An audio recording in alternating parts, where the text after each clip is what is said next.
le drapeau du Kurdistan.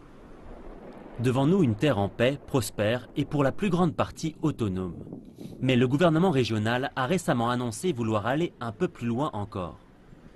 Le 25 septembre, un référendum sera organisé pour demander à la population si elle souhaite créer son propre État indépendant. C'est bel et bien lancé, il n'y aura pas de changement de date et nous sommes actuellement très occupés par la préparation logistique du référendum.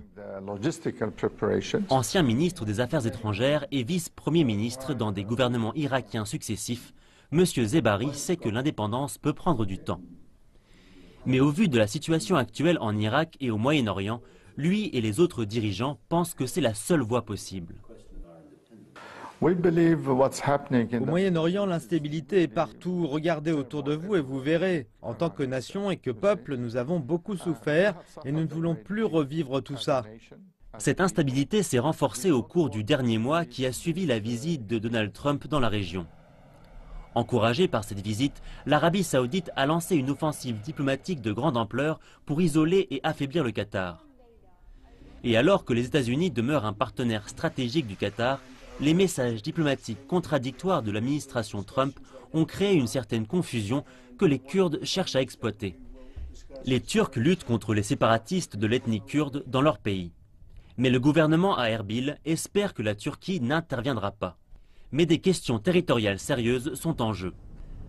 Ce référendum semble cependant représenter la meilleure chance qu'ont les Kurdes de fonder le pays dont ils rêvaient depuis des centaines d'années.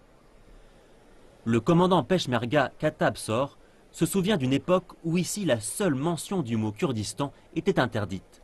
Kattab a participé à l'insurrection des années 90 qui a finalement permis l'autonomie actuelle. À l'époque, quand nous combattions, les gens sacrifiaient leur vie pour cette terre.